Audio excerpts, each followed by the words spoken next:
Thank you everybody for joining us today. It's 4 o'clock Central Time in, 4 o'clock Central Time in my location, Minnesota, where I'm at, and we're Chicago, where it's being hosted, kind of the hub. But thank you both of you for joining us. I have not read the book, so I will not do any justice kicking this off. And it's my first time meeting you, so welcome Maria and Blythe. And I would like to hand the baton over to you to do a little introduction and kick off the book discussion. Thank you. Who wants to go first? Blythe, you want to go first? Yes, I want to go first because I get to introduce you. You're the author. Oh, okay. You can't just, I have to introduce you. So briefly, I am Blythe Lord. I'm the founder and executive director of Courageous Parents Network. I think I'm here in my capacity, first and foremost, as a friend of Maria's and a huge fan of her book, huge. But also because I myself am a rare disease mom. My daughter, Cameron, had a lysosomal storage disease called Tay-Sachs.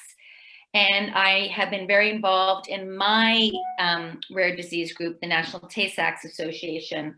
So I am very familiar with this world of research and psychosocial and emotional journeys for families of children diagnosed with and living with these rare and life-threatening and conditions, and onset of clinical trials, and parents pedaling so hard for treatments and cures while concurrently just trying to keep their head above water and their family together, and then coping with the grief. And so I think that's why I get to be here and why I get to ask Maria questions. And so without further ado, I will begin this. As people have questions, I mean, we're going to talk and then we will pause. We'll leave time at the end for people to ask questions. We'll leave plenty of time at the end for people to ask questions. Maria is authentic, honest, direct. You can ask her anything. And please do. That keeps it spicy, and Maria is spicy. It's also 5 o'clock in the afternoon where Maria is and where I am, and on Friday, who doesn't need a little of that? And also, I'm sure for many of you, it's been a long day. If you've been attending a lot of these sessions, your agenda is amazing. ULDF's agenda is amazing. So you might want a little spicy too. So we'll get to questions after. Maria, Harnessing Grief. You know, I read this book as a mother whose child had already died. And you have written this book about your journey with your daughter, Calliope, who is still happily, thankfully living. So, and I think that's an interesting pairing that we have. It resonated for me in every possible way. And can we just begin by your telling us why you wrote this book? And I think it's worth noting how long it took to write this book. Yes, it took, well, I mean, as I was mentioning, today is the 9-year anniversary of Cal's diagnosis. So the scene in the book where I describe meeting the doctor and waking up in the morning it was actually June 25th, 2012. And after Cal was diagnosed, I had written academic books. I'm a professor. And so I'd written a lot. And after Cal was diagnosed, I felt like I was dying, a feeling I'm sure many of you experienced. And I thought, among the many things I would stop doing, like, you know, wearing a bra and taking a shower, was I would never write again. And about a couple months afterwards, I started writing this blog, which my late husband called the Crazy Ass Blog. He actually called it the Crazy Ass Blog. And it was just this complete, unfiltered thing. And I shared it with a couple of my friends who found it, I guess it was like a way to be here and to be present. And I became rather addicted to the blog, and the blog grew in popularity. It had a strange following And, and I started thinking I wanted to write a book. Now, at the time, my agent and my publisher, I think out of sheer kindness and compassion, because who could say no to me, said, sure, we'll sign you for a contract. And that was 2013. And I don't think anyone was sure how the book was going to end, if I would ever write it. It wasn't a huge advance. It was a very modest advance. I figured I could give it back. And by the time I wrote the book, I was not the latest author that had ever worked with Beacon Press, but I was the second latest. It did take me until 2020. I finished the book in February 2020. And I think the reason I finished it then was because I knew my husband was dying. And I was on sabbatical from my job at St. Joe's, and I knew I had to get it done. It was simply, it had to be done. I had written most of it. I didn't know how it was going to end, because when I first signed the contract, I thought the story was that Cal would die. Yeah. Well, Cal didn't die. Cal apparently didn't know that she hadn't read the medical journal articles about her. So I wrote it because I had to tell the story. It was literally coming out of me. Yeah. And then the hardest part was knowing where to end it. And my editor said, you only have 70,000 words. So it actually is more of like a trilogy. I think it's the first part. I don't know if anyone will publish any more of my books, but there's more to the story. But I felt like Pat's death, which I knew was coming, had to be that writing the book saved me. Mm-hmm. I think the reason I'm sitting here talking and not curled up in a fetal position is because I wrote the book. The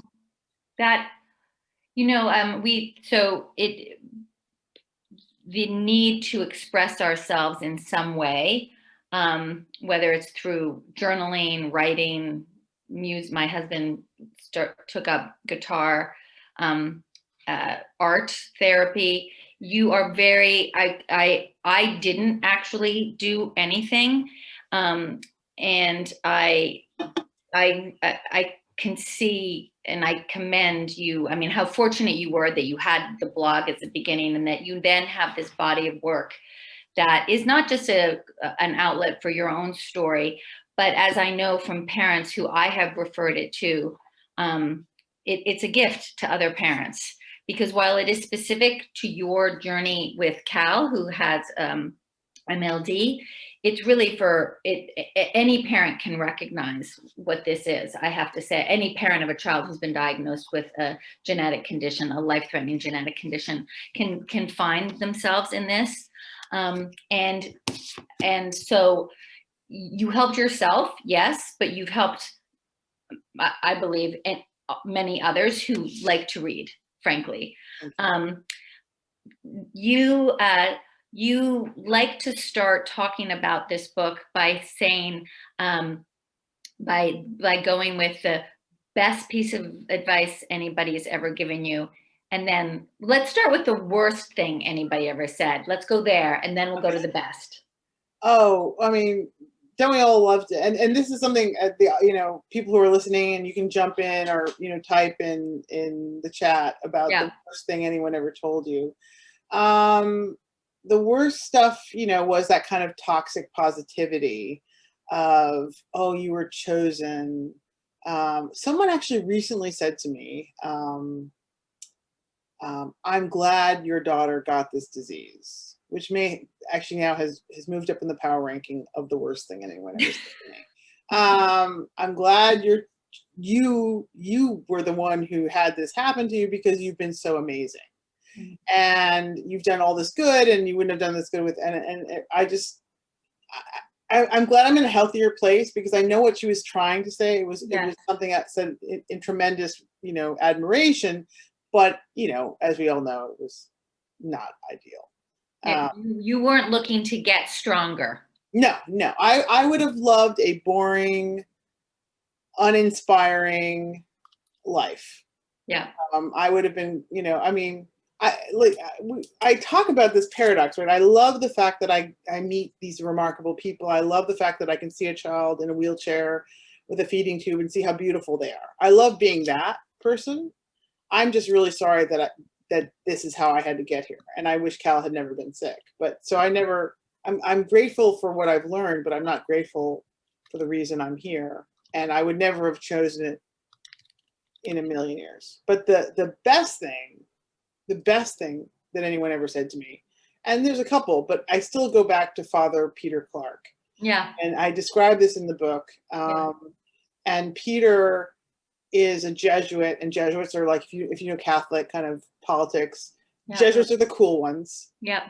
They're like, they're very political, and they're very smart, and they're very wise, and they're also great troublemakers. And Peter, at the time, worked in the children's St. Christopher's Children's Hospital here in Philadelphia, and he worked on the bioethics team for the ICU. So like the NICU. So the babies who were born with very, very serious illnesses that didn't even have a name, he was the one saying, well, what should we do? Should we trach this child? Should we not trach this child? So he would be part of the consult team.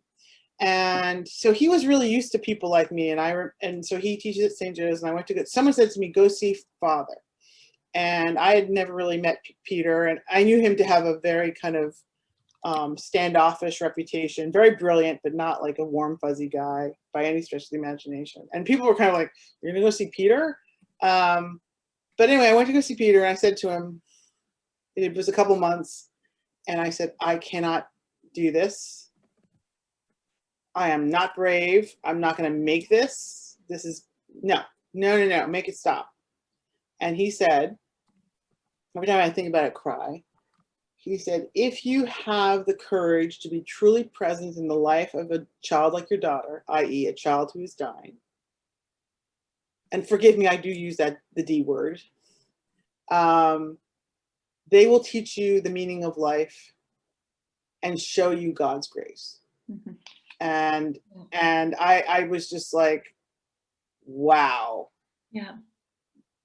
And even in my state of mind, I knew that to be the truest thing anyone ever said to me. And so I'm sorry. And so whenever I talk to newly diagnosed families, a lot of people that I know, I tell them that. Yeah. And that line gives people such comfort, and they usually start nodding, and they're like, yep, that's, and you almost feel sorry for people who don't see the beauty of our children. Yes. And who don't see the perfection of them, and who do not understand that death and suffering are the only ways good things happen in the world. Yeah, we get broken open, and suddenly all this other stuff can come in. Yeah. And I think I will say, I typed up 5 pages of notes on your book, because there was all this stuff that I love, and quite a few of them connect to how Cal brought the grace into your life, and the different ways you articulate that. You articulate it in different ways. And I might get to some of them. Can you, we just so why the title, Harnessing Grief? I know you've gotten some feedback on this title, on the use of the word harnessing. I want you to talk about that, and then I'm going to tell you why I love it. So the title was very hard, and I had started writing years ago about the superpower of grief.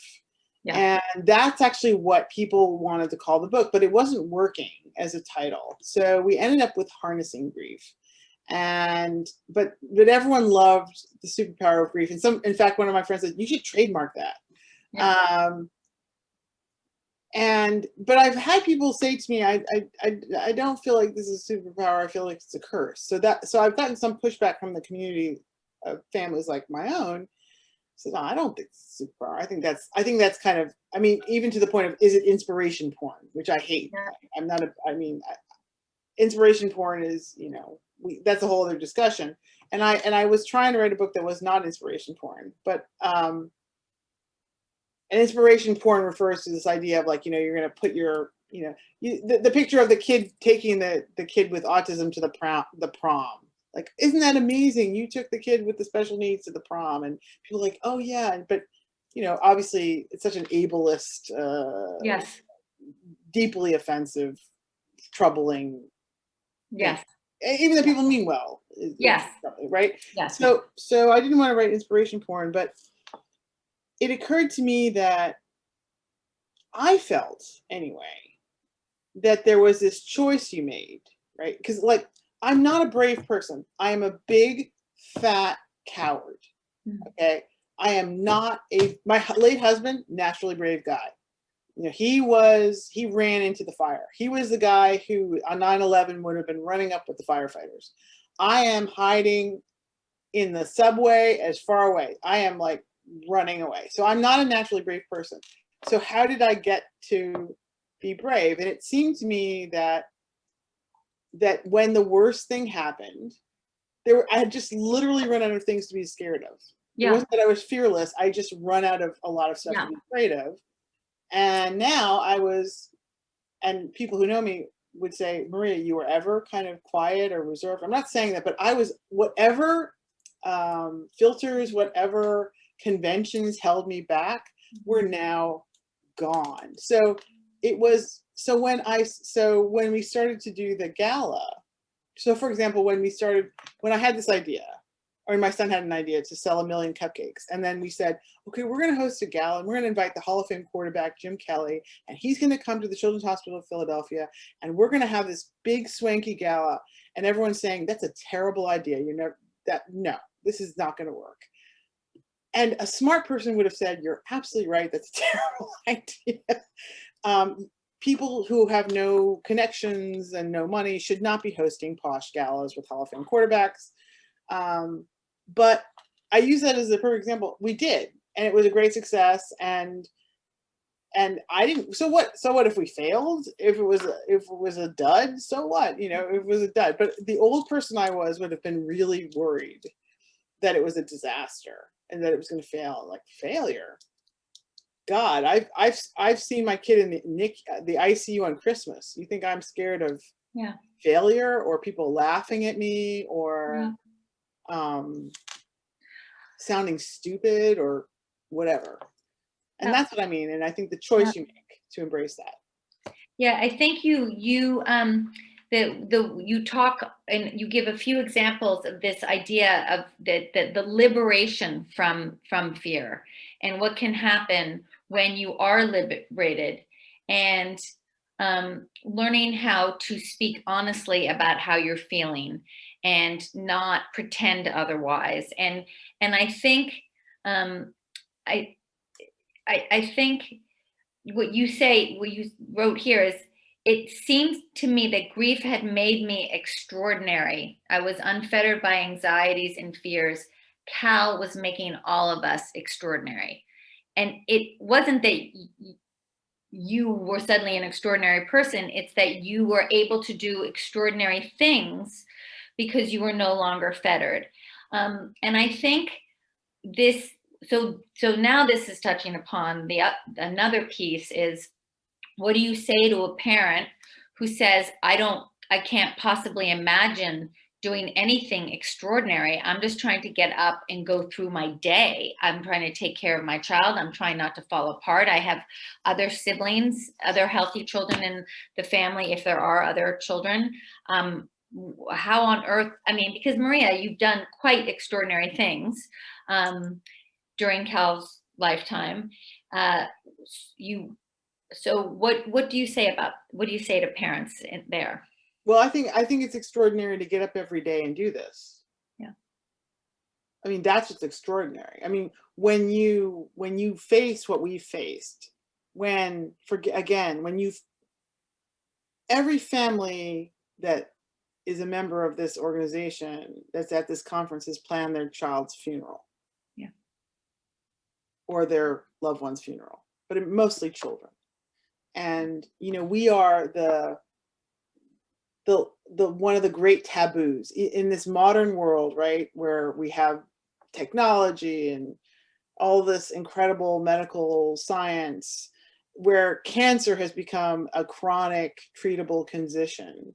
We are still the thing that no one can imagine being, the thing that there is no word for. I remember noting there's a word for a widow, Yeah.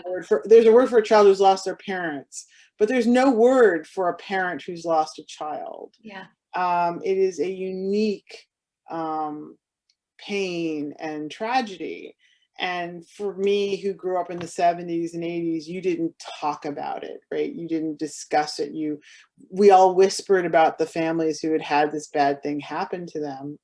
And somewhere, and with groups like the ULF, like the Adones, right, that may be the greatest parent advocates, in Lorenzo's oil, this idea that, I mean, the Adones are really, right? So here was, the mythic, the story of the Adones, who, were told that their son would die and that there was nothing they could do and they should just sort of accept it. And instead, Augusto becomes an economist, teaches himself about metabolics. He brings scientists together. He, knocks down all the barriers and makes the community, the scientific community, pay attention. I could point to so many examples of the families I work with who are changing laws in their countries, who are, starting companies and biotechs, who are starting palliative care programs. Your work, Blythe, to start the Courageous Parents Network, and to whether it's okay, I'm going to start, do the John Crawley thing and start a whole multi-million-dollar biotech to treat these disorders, or I'm going to make pillowcases for the children in the ward. I was talking to a mom today who said, I want my daughter's legacy to be adaptive toys. My husband and I found that she loved adaptive toys, and we'd like to start a fund to provide these rather expensive toys. And that was their truth. That was their daughter's legacy. So I think that, understanding how normal people don't get to change the world. Mm-hmm. And I would say, and I think you would agree with this, is that you don't have to change the world. And I know, I can't, I'm pretty sure Lorenzo's oil had already come out when my daughter was diagnosed with her condition, for which there was no treatment or cure, even it was barely a twinkle in the eye of a scientist back in '99. And I remember for a hot second, I felt panic to be the person who was going to do that, find a cure for my daughter. And then it literally was probably a millisecond, because I'm not that person. I'm completely not that person. And my husband and I were like, well, what do we know how to do? Well, we know how to love our daughter. We know how to love her siblings. Mm-hmm. We will know how to keep her comfortable. And we're just going to focus on what we know how to do. Mm-hmm. And in those 2 years of her life, that was enough. And we were very, very proud of what we did during her life. And then we started a foundation to raise money for research, which a lot of families do. And then it was only many years later, we didn't do the research. We just raised money from our friends and family who felt badly for us, gave us money, and then we just gave it away. Mm. So there was nothing. And then it was only many years later that I started Courageous Parents Network, and only because I felt like I wanted to, and it would have been fine if I hadn't done that. Yeah. Right. Yeah, so absolutely. It comes up, it happens organically. If it's going to happen at all, it happens organically. Oh yeah, and for some people, it's very sustaining and very healing. And I always tell people to choose. It's almost like, especially after you lose a child and you're grieving and you're looking for meaning, right? We now talk so much about meaning as part of the process of grief. That's been added to the Kubler-Ross list. Yes. And yes. Meaning was something that I actually write about as an academic. I've been writing about meaning for years, for decades. And so for me, there had to be some meaning. And I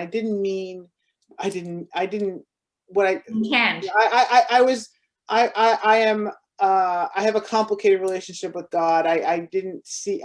You would watch those there was some movie that came out a couple years ago. I don't even remember. So like this kid, you know, fell out of a tree and, you know, was cured of their disease or something like that. You know, this kind of Hallmark version of miracles. I talk a lot about miracles, but I don't like that Hallmark version of miracles. I feel like, oh, angels come down and something wonderful happens. I feel like, you know, what I've learned is that miracles are really, really hard work. They require sacrifice. And the families who do the clinical trials, they are heroes. They've made miracles happen. The families who participate in these natural histories, and they, you know, they share they donate the tissue from a child who has passed away. They, you know, keep going, and they keep, you know, there's one mom, my friend Tara Casey, who's not here today, and I'm embarrassed.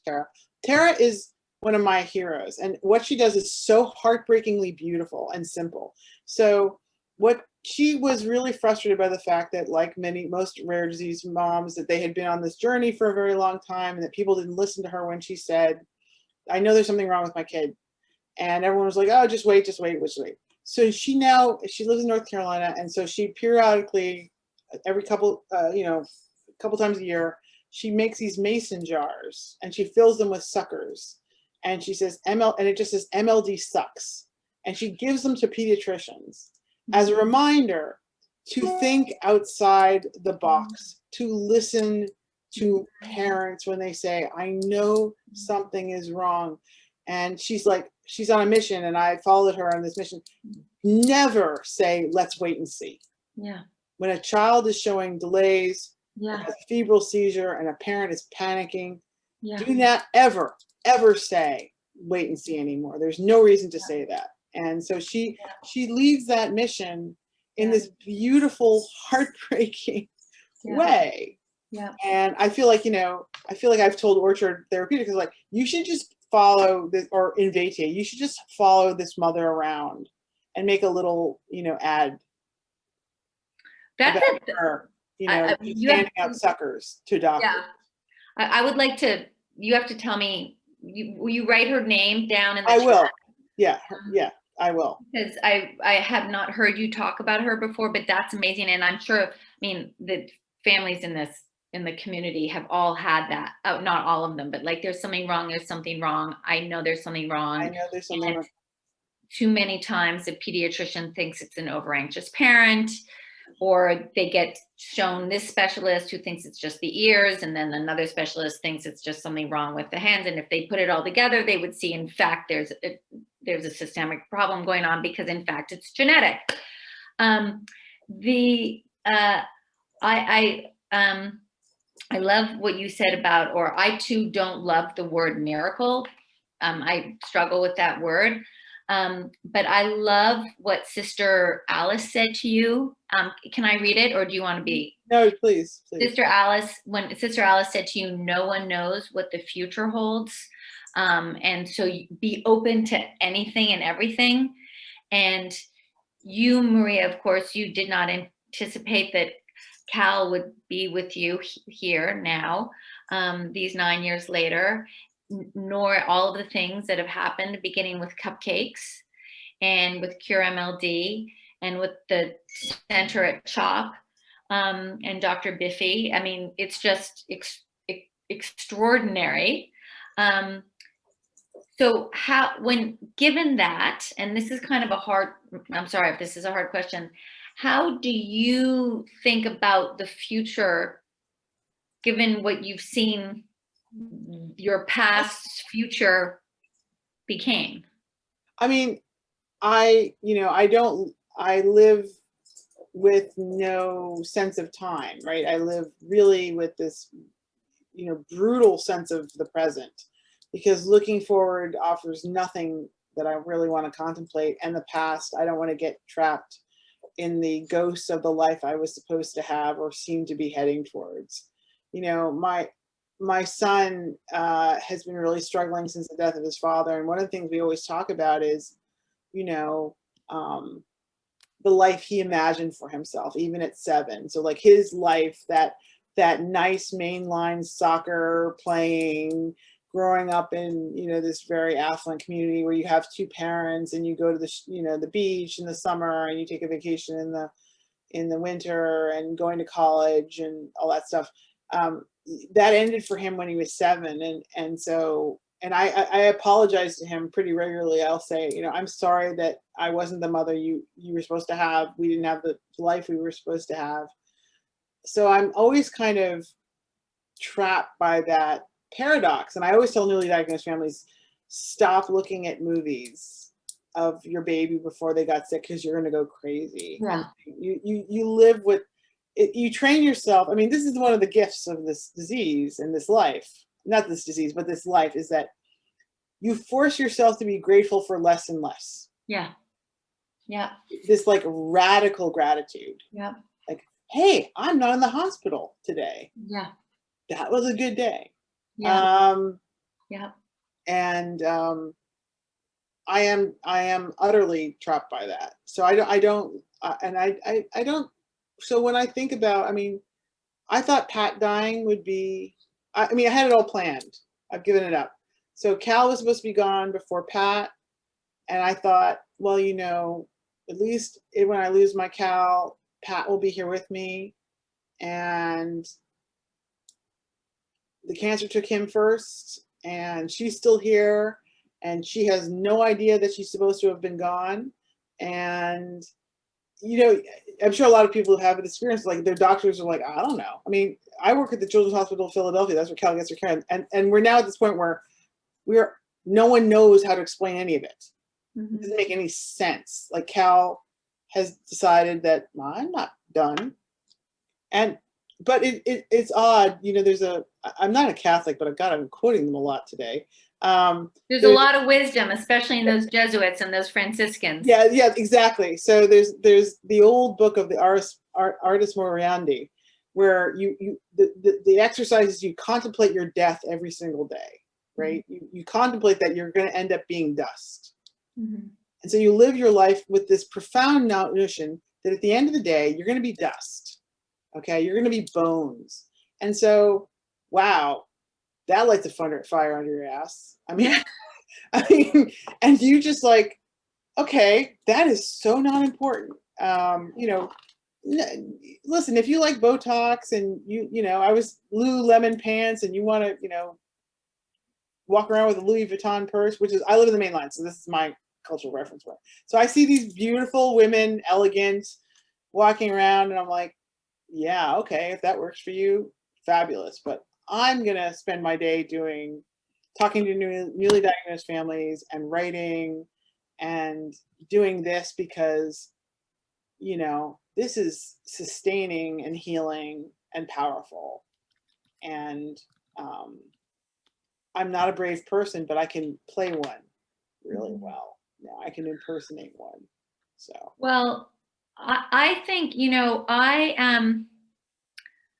look, Marcy says, I try to plan for the future as a means to control my situation, knowing darn well I can't. Well, at least you're being honest about it.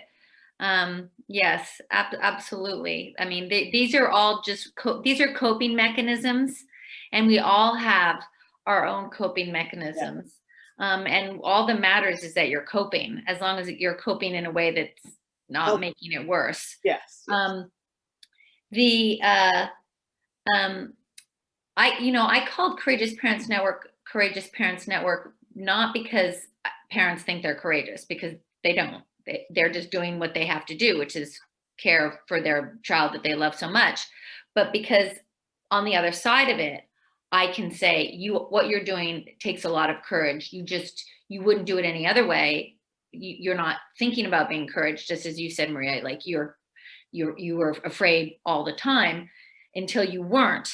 Yeah.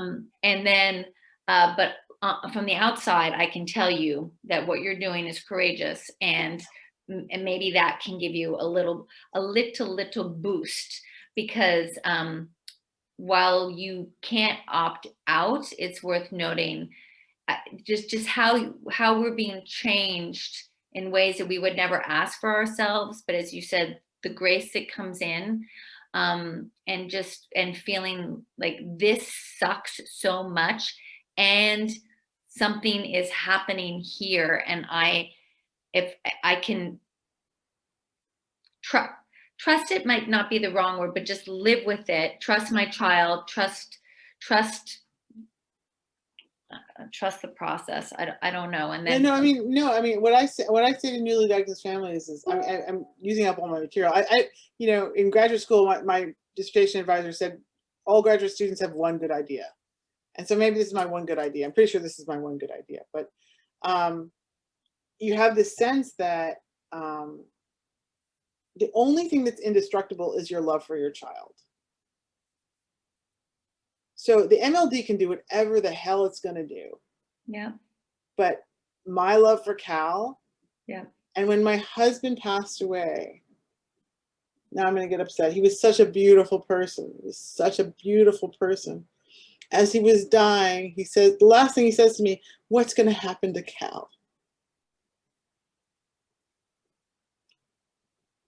And I lied through my teeth. I said, we're going to be okay, my love, because you've done everything you could possibly do. And he left. And I swear, and he didn't believe. He was, as he said, a collapsed Catholic. But I believe that he moved into Cal's lungs. He got into her, pulmonary system, because she's like on room air, which doesn't even make any sense. I mean, her medical team's like, we look at the x-ray and this kid should be on CPAP and BiPAP. We have no idea how this kid is breathing on room air. And I swear to God, when he died, I swear to God, he just willed himself to take care of her as best as he could. And I was just overcome with the power of love, because it's like, yeah, I know MLD is going to win. I've accepted that. But we can make this life beautiful and meaningful, and she's going to keep defying expectations out of, because she's so loved. Yeah. She's so loved.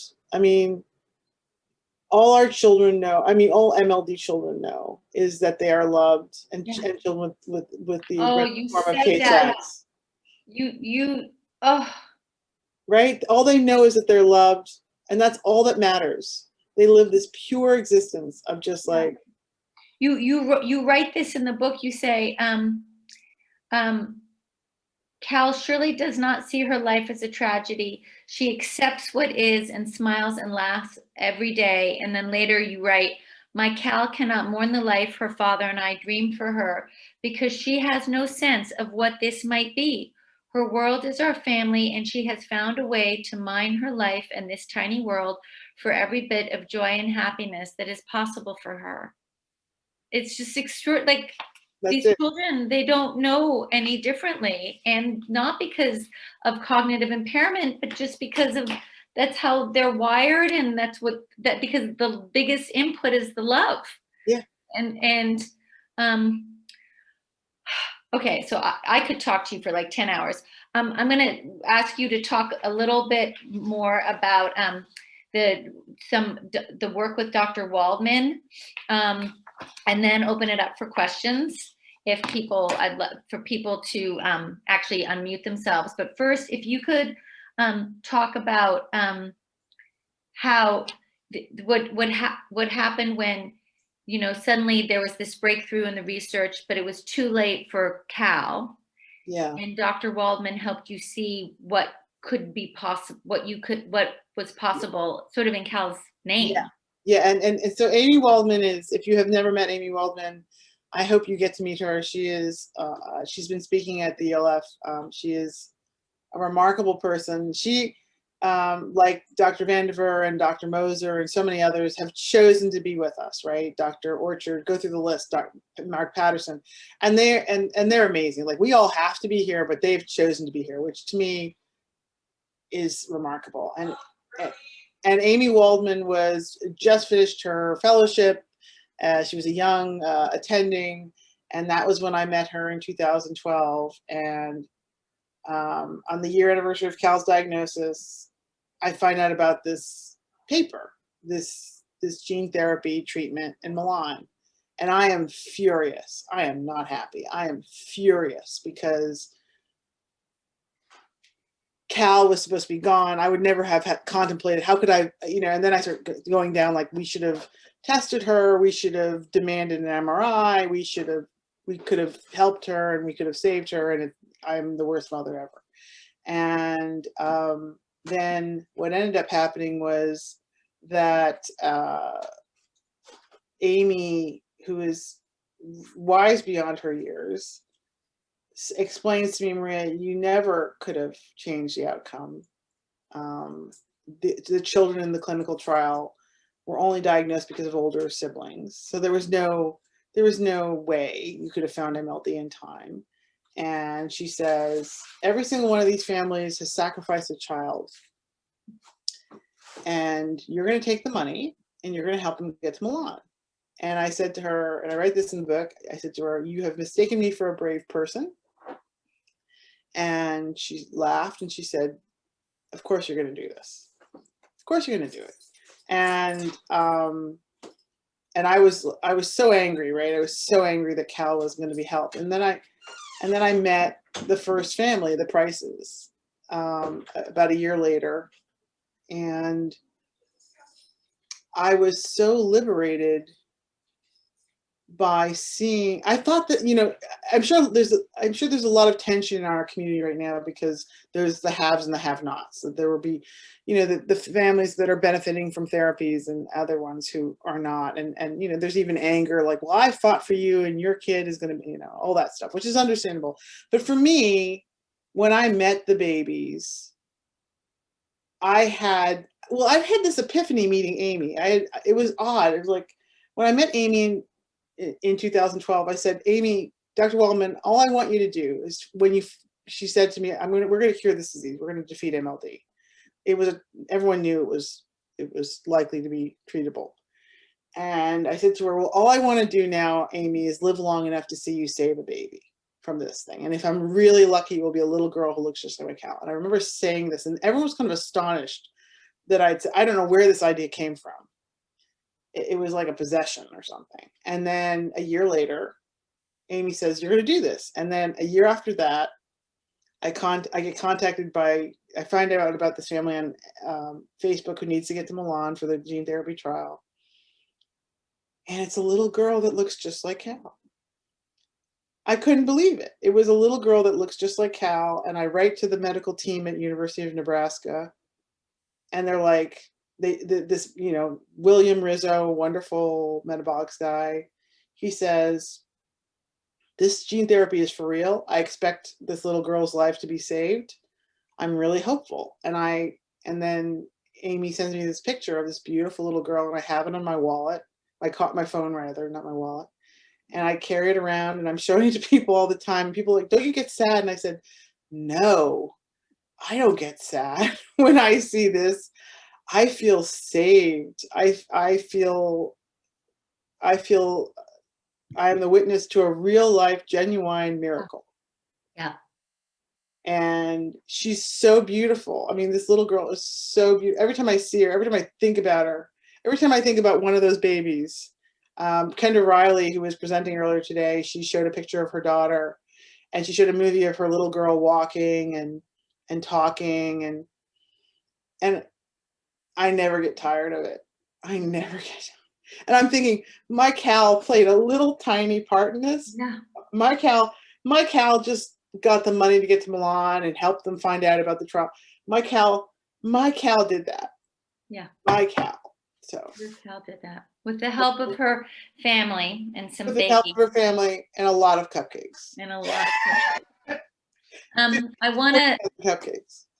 I want to see if anybody who's with us would like to ask Maria a question or make a comment. Oh yeah, so is that how you say your name? It took you 20 years to stop being jealous of those who benefit from therapies.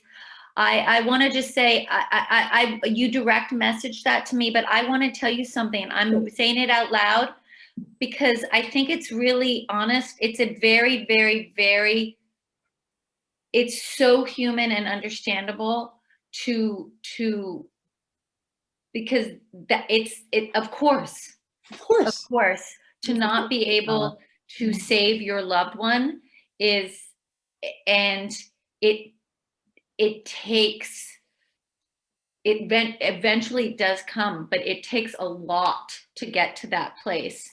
And I think the worst thing we can ever do is beat up on ourselves and feel guilty about how we felt or how we behaved, or because of that. That's what sadness does, and that's what brokenheartedness does. And healing, the healing part is when you are healing is, you're never fully healed, of course, but when one can start also seeing the other things, that's when that's such a positive, that does happen. And I think that's what's so incredible about you, Maria, is that this is happening, and the and is happening in Cal's life. Like, that's the miracle. Like, when I read your book, it's like, that's the freaking miracle. That was it. I mean, you know, that's exactly it. And Cal got to see it. Cal was alive for it. And it was such an incredible experience to have the Price children at our house. And it was a difficult day for my older children, but to see children with gene therapy, I mean, my son kept saying, Mom, they have the same disease as Cal. They have the same disease as Cal. And he was playing basketball with children who have MLD. He was eating macaroni and cheese with children who had MLD. And it was literally a biblical miracle, right? To be around children who should be feeding tube dependent, hospice, dead. And there they were sitting there eating macaroni and cheese. And you're just like, I mean, once you meet them, once you see what's possible, once you see what your pain and suffering helped make possible, it doesn't, of course, I mean, of course I would never want to hear of MLD. Of course I want to have an annoying, 11-year-old tween in my house up my butt, driving me crazy. Never, I don't want to be at this meeting, right? I shouldn't have ever written this stupid book. I mean, I should be walking around in Lululemon, right? With my Louis Vuitton bag on the shore, feeling sorry for people like me. And yet that's not what happened. Okay. But I'm like, but wow. Yeah. Geez. Yeah. You know, I got to speak at the NIH, the FDA, NORD. I've been on national television telling this story. I'm like the evangelist of gene therapy. Again, wish it hadn't happened. Wish I was just like walking around the main line, clueless and oblivious, living my comfortable existence with my healthy, annoying tween kid. Yeah. But if you have to do this, it's something. All right. This is. Please, all the money goes to charity, by the way. All the money, Yes. all the authors' royalties have been donated to charity. It supported this conference, actually. I'm so happy that ULF bought copies of the book and made everyone read them. And actually, people, we have some time. If there are people on here, I would like to say something. Oh yeah, please. Please. So I just want to say again, thank you for this book. So when I received it in the mail, read it cover to cover. It's highlighted everywhere. It's got Post-its everywhere. My child was like, my gosh, you read through that thing like it was a required book for school. And I did.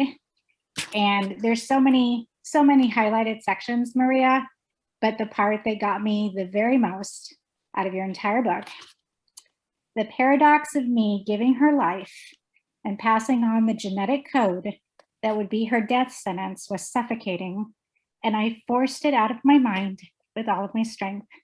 I knew that if I drilled down into my psyche, it would kill me. Yep. those words were profound. And I felt like someone read my mind. And so many parts of this book, it was like someone read my mind. But that section in particular was spot on. Yeah. So I'm not going to thank you for feeling that, because I don't want anybody to feel that, but I thank you for putting my thoughts and my biggest source of guilt on paper. What page is that on? Because I love that too, but I did not sticky it and I want to sticky it now. What page is that on? It's on page 69 at the very top. Thank you. I can't see your name. Yeah. Okay, you don't want to say your name, that's fine. But thank you. Thank you. That I think there's so much value in just knowing that other people know how you feel. Mhm. You're Yeah. not going crazy, right? Yeah. You're not alone. We're everywhere. We're everywhere.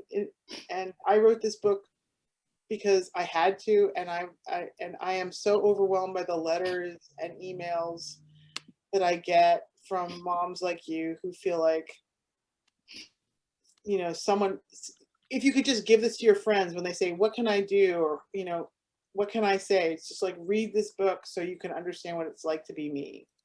I feel like that is maybe the best thing I've ever done in my whole life with my work. And thank you. I mean, I mean, it's 9 years since Cal was diagnosed, and I'm thinking, you know, how I felt this day on June 25th, 2012. And I was I'll say it, I mentioned in the book, I was thinking, how fast can I drive the car into the Schuylkill River? Yep. And now I'm here, right, with all of you telling the story with this book and this connection, and that our babies are so loved. And I'm going to tell all of you something, and I know no one wants to put their screens on, but I want you to know something. The most important thing you do, right, as we as parents do, is we love our children, and your children are lucky to have you. Yeah. You guys are getting up every day and facing what most of our friends cannot even they couldn't survive 15 minutes in our life, right? And you guys do it every day without complaint, with your heart breaking, and you make your lives beautiful for your children. So you guys you're all bloody, I'm not going to swear, bloody amazing. And your children know that. Your children know that, and they feel grateful for you. They feel grateful for you. I know that.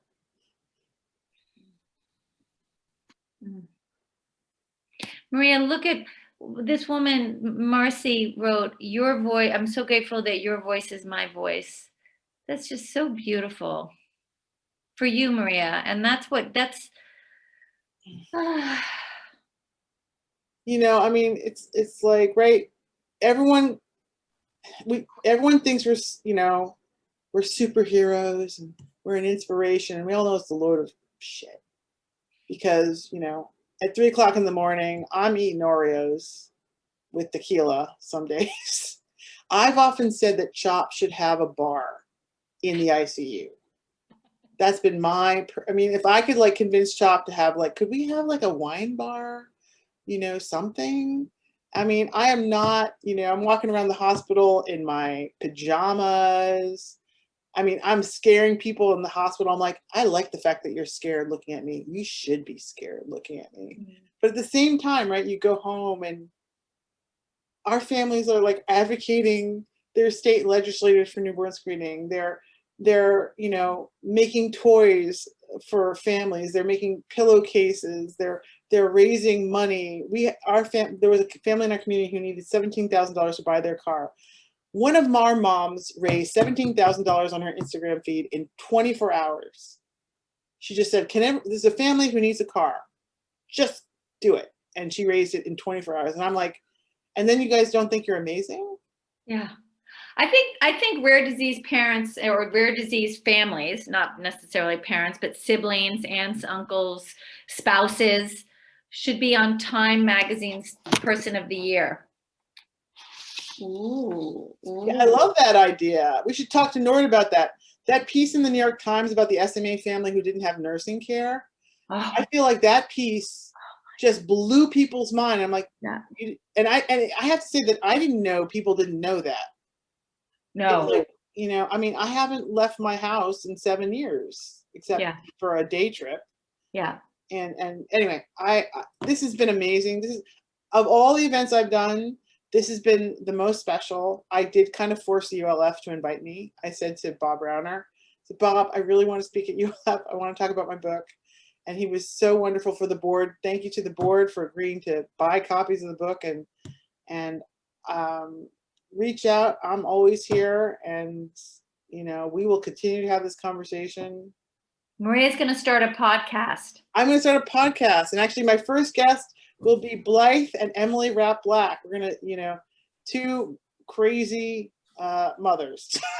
Three crazy moms. Three crazy moms. Three crazy moms. And so, and there won't be an audience when we're doing the podcast. So nobody will have, it will be okay that we're not letting anybody get a word in edgewise. Exactly. In all seriousness, if you haven't read this book, I highly recommend it. I've families report back to the extent that if you may find it difficult, I think that just tells you that it's hitting a chord, and that in being struck in that way, something will be let out. So it's not that it's scary, it's that it's sort of actually liberating. I think it's quite liberating to read this book. I'm putting my email. I'm an email person. I'm putting my email in the chat if anyone wants to write. And I also, you know, maybe for our next ULF meeting, we can have like a session on how to write, encouraging, you know, how do you get writing? And I feel like there's so many people who want to tell their story, and you don't have to write a book. No pressure at all. But I mean, blogging, submitting stuff to the Mighty, there's a ton of forums out there. And even if you just have a little, you know, kind of set of letters you share with your friends through your Caring Bridge account, it's really powerful and healing and sustaining. Yeah. And you never know what you might start coming up with. Yeah. Do you have time for another question? Sorry, go ahead. You have time for a question, or are you finishing? Hey, Maria. How are you, my friend? Good to see you in real. So you have to be very fast, because then this link is going to something else. Okay, I'll be very fast. Maria, thank you for the book. It feels like representation, because you don't know about what we're going through unless you're part of the group, and a book like that allows for others to understand and know about this. And then thank you for also showing through you and your late husband and your family the different ways you've gone through grief and the way you harnessed it as well. Yeah, it was a good diversity just in your own family, and I'm really touched by that. Thank you. You're amazing. You're amazing. We're going to talk more. You're amazing. This is a fabulous mom. You're going to hear more from Mazmahan. I know that. She's phenomenal. Thank you. Thanks. Love you guys. Thank you so much. This is like totally, now I'm going to go and have a drink. I'll have a glass of wine. Me too, Maria. And get ready for the last panel of the day. And Bob can run that one, because I'm going to be probably toasted. Well, and in closing, if it does get cut off at 5, I apologize. I just know one thing that I learned from my parents in the support group they went to. The biggest fear was for people to forget their loved one's name. And so if anybody wants to share a loved one that they're thinking about during this session or right now, feel free to put their name in the chat box. I'd love to take a look at it and send some great energy and love that way. But thank you for this great dialogue and the email, so people can follow up if they have any additional questions. Thank you. Thank you, Blythe. You're awesome. You're awesome. Ready for our show.